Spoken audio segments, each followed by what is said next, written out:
السلام عليكم ورحمه الله تعالى وبركاته. مرحبا بكم معنا فيديو جديد على قناه شيوات وتدابير لغيتها.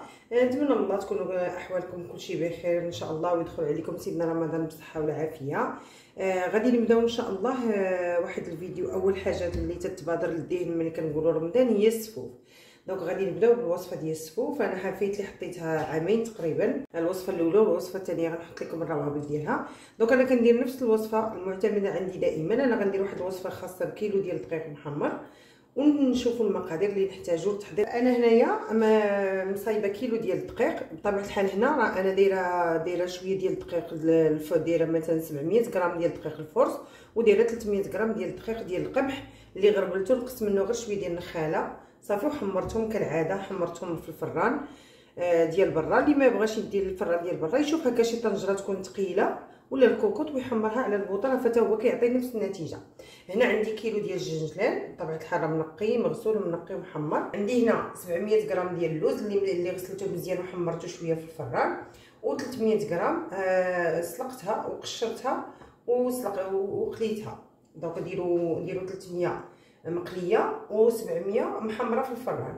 ما بغيتوش ديروا هاد الطريقه اللي كندير انا، ممكن تكتفوا وديروا كيلو كامل ديال اللوز محمر في الفران. غادي نبدا من هنا. فكان عندي واحد شويه ديال الكاوكاو تا هو محمر غادي نضيفو ليه. بالنسبه للتوابل اللي غادي نحتاجو، عندي معلقه كبيره ديال القرفه، معلقه صغيره ديال السكينجبير، معلقه صغيره مع عمراش ديال المسكه حره، واحد الرشه ديال الكوزه، ومعلقه صغيره مع عمراش ديال الملحه.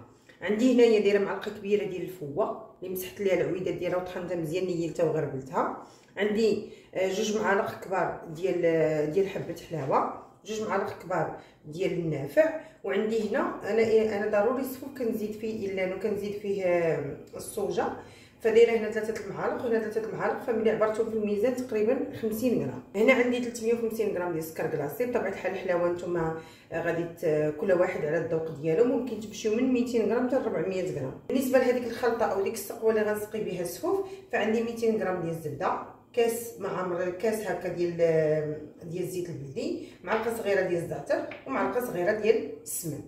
دونك فهادو هما المقادير اللي غادي نحتاجو. نشوفوا الطريقه. اول مرحله ان شاء الله غادي نبداو بها هي غادي نطحنوا الجنجلان، وغنطحنوا اللوز، وغنطحنوا اللوز اللي محمر واللي مقلي، وغنطحن هذا الكاوكاو حتى هو. دونك فغنطحن كلشي في الطحانه اللي عندي. بالنسبه للناس اللي ما كيتوفروش على الطحانه فممكن يديوها لعند الهريه، فدابا الهريه راه كاملين عندهم هذوك الماكن اللي كيطحنوا. دونك انا غادي نطحن هاد العناصر كامله ونعاود هنا. صافي انا طحنت كلشي، طحنت الجنجلان، اللوز واللوز اللي مقلي. دونك كلشي عندي موجود. غادي نحضر دابا السقوه. غادي ناخذ واحد الكاسرونه، غادي ندير فيها هذيك الزبده اللي عندي، معلقه ديال السمن، وغادي ندير فيها هذيك المعلقه اللي عندي ديال الزعتر. غادي نديها على النار ونخليها تغلي شويه مزيان، باش هكا واخا تاكلوا من هاد السفوف اللي كليتو ما كيضركمش. ملي كنغليو الزبده مع الزعتر ما كيضرناش السفوف. دونك انا نغليها مزيان ونعاودو نطلقوا باش نزيدو على الزيت البلدي.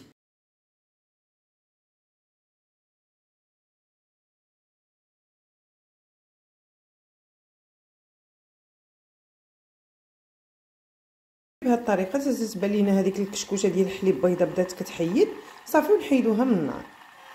وديالنا صافي ها هي واجده. فكنحطها بحال هكا ونزيد ليها هذاك الزيت اللي عندي، زيت الزيتون، وغنخليها بحال هكا تتبرد بين ما وجدنا العناصر الاخرى. دابا نغربلوا هذا السكر هذا. فضروري تغربلوا كلشي، لان بحال دابا السكر كلاصي كيكونوا فيه هاد الكويرات بهذا الشكل.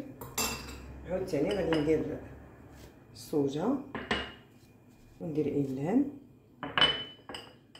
ندير النافع، حبه حلاوه، والفوه، وكاع هاد المقادير اللي عندي كلها غندوزها في الغربال، غير باش نتاكدوا بان راه ما كاين حتى شي حاجه اللي تقدر تبان تسلو. شويه دابا نحيدو. ها هو انا غربلته، مع ذلك ها هو باقي فيه شويه.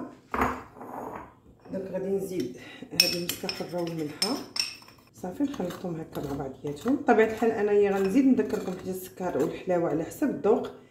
نتوما زيدوا هذا الحلاوه على حسب ذوقكم، اللي كيبغي حلو اللي كيبغي ناقص. في داير العناصر ديال السلو كلها موجوده عندي. دونك غادي نجمع انايا هنايا ونوجد فاش غنخلط ونعاودو نتلاقاو. دونك فهنا درت انايا هاد الطنجره عندي كبيره وعاليه شويه، ممكن ديروا بانيو هكا يكون خاص بالطبخ.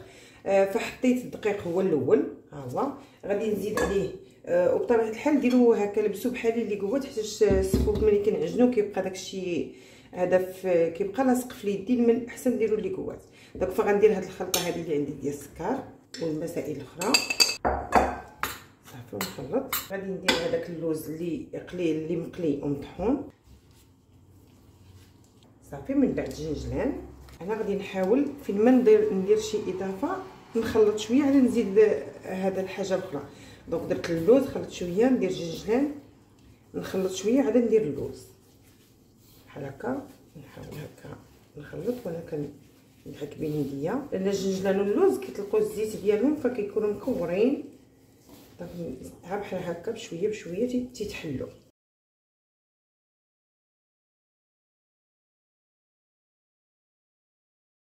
صافي بحال هكا. من بعد ما درت خلطته مزيان، ها هو الجنجلان دابا مابقاش كيبان وسط الدقيق.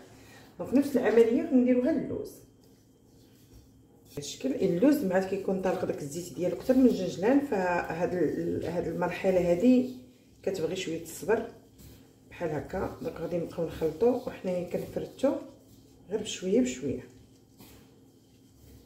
دونك نفس الطريقه اللي درنا مع الجنجلان.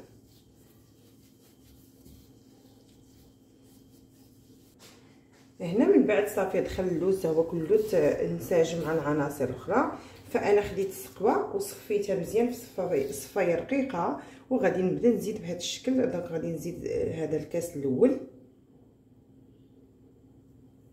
وبطبيعه الحال السقوه حتى هي على حسب الاذواق، كاين اللي كيبغي يسلو يكون معجن مزيان مسقي مزيان، وكاين اللي كيبغيه غير متوسط غير بين وبين. دونك انا ما كنبغيش داك السلو اللي تيكون معجن هكا مسقي بزاف، كنبغيه يبقى بحال شويه ناشف. دونك فغادي درت الكاس الاول ونحاول ندخلو مزيان في هاد الكميه اللي عندي بهذا الشكل. دونك ملي ساليت دخل داك الكاس الاول كامل، فغادي نزيد دابا الكاس الثاني، ولكن ما غنزيدوش كامل، نبقاو نزيدو بشويه بشويه حتى نوصلوا لهذيك الشكل ديال السفوف اللي بغينا.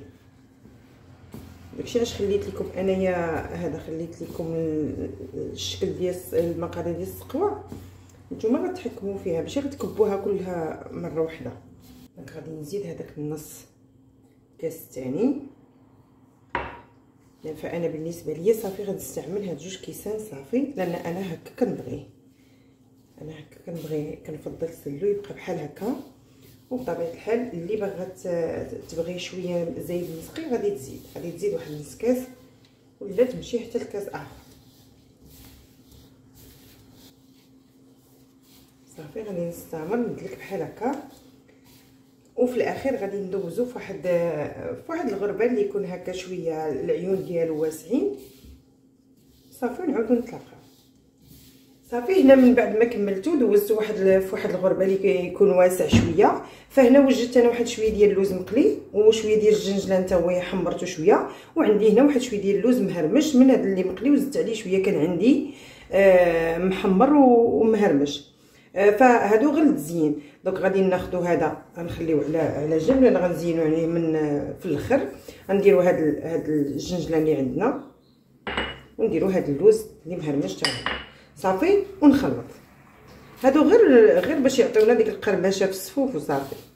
اللي ما بغاهمش ما يزيدهمش، هاد الخطوه هذه اختياريه. صافي بهذا الشكل انا صافي سلوها هو واجد عندي. غادي نديرو شي طبق ديال التقديم ونزينو بدوك الحبات ديال اللوز مقليين صافي، ونعاودو نطلقوه باش نشوفوا الشكل النهائي ديالو.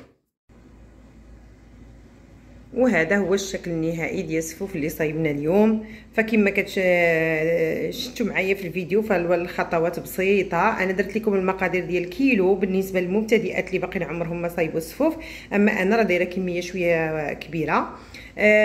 تبعوا الوصفه، تبعوا الخطوات، ان شاء الله ينجح معكم. وما تنساوش اذا عجبكم الفيديو ديروا له لايك وتشاركوا في القناه، والى اللقاء في فيديو قادم ان شاء الله.